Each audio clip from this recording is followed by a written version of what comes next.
תדבר עכשיו אליס ענן, קרן קרויצפלד יעקב. שלום לכולם ותודה על ההזמנה. אני המייסדת והמנהלת של עמותת קרן קרויצפלד יעקב ישראל.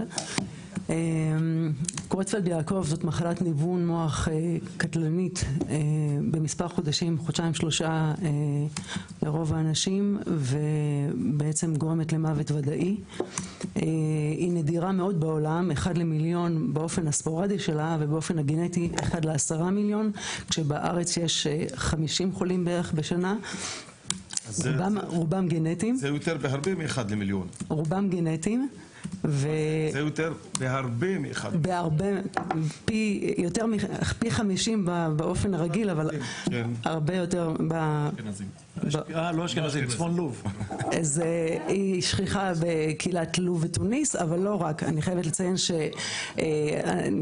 שרופאים לצערי לא מודעים לזה שגם יש תפוצה בכל העולם ובכל העדות, וצריך לעשות את הבדיקה הגנטית על מנת לשלול את המקרים הספורדיים.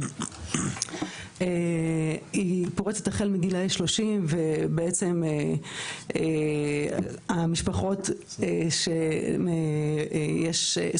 שיש חולה במשפחה שלהם לא רק נאלצות להתמודד עם חוסר האונים הקשה והוודאות שהבן אדם ימות, אלא גם לשאת את ההבנה שבעצם הן בעצמן חשופות למחלה הזאת וצריכות לחיות עם הפחד היומיומי הזה. אני עצמי, אבי נפטר מהמחלה כשהוא היה בגיל 49, ואני והמשפחה שלי נשאים שלה לצערנו הרב, ובאמת אני לא יודעת אם מישהו יכול לתאר את החרדה היומיומית שאנחנו צריכים לשאת מההתפרצות הפתאומית של המחלה הזאת. מה שכן, אנחנו מאוד אופטימיים, אנחנו בפתחה של תקופה מאוד מרגשת. התחיל ניסוי קליני ראשון לאחרונה באיכילוב של חברת היוניס, חברה אמריקאית, שבארץ מטופלים כרגע 4 מטופלים. אני מדווחת מהמשפחות שיש יציבות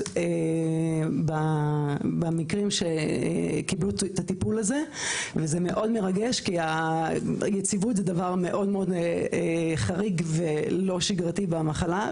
המחלה בעצם ממש ברמה היומיומית מדרדרת את החולה. אז זה מאוד מאוד חשוב גם האבחון המוקדם ממש, כדי שאפשר יהיה להציל את החולה במצב טוב, וגם עצם זה שתהיה פריסה של של רופאים בכל הארץ שיוכלו לאבחן מוקדם. ללא אבחון מוקדם לא ניתן באמת יהיה לטפל בשום אופציה אפילו עתידית. אז מאוד מאוד חשוב שיהיו לנו רופאים שמתמחים במחלה יותר, שמכירים ויודעים לזהות את זה גם בשלבים המוקדמים. אני רוצה גם לשתף ולספר שהקמנו בנק דגימות, ביובנק, בסורוקה כללית, יחד עם מדגם תחת המדען הראשי של משרד הבריאות, בעצם לקדם מחקרים בכל העולם על המחלה הזאת. יש לנו כבר 250 משתתפים בחולים והמשפחות שלהם, ואנחנו בעצם מקדמים מחקרים בכל העולם לטובת אבחון מוקדם, ביומרקרים, זיהוי מטרות למחקר, לטיפול. וזה ממש ממש מרגש. אני רוצה גם בהזדמנות הזאת להגיד תודה רבה למשרד הבריאות על התמיכה בפרויקט הזה, פרויקט דגל שבעצם יהיה גם מודל למחלות נדירות אחרות ששכיחות בישראל.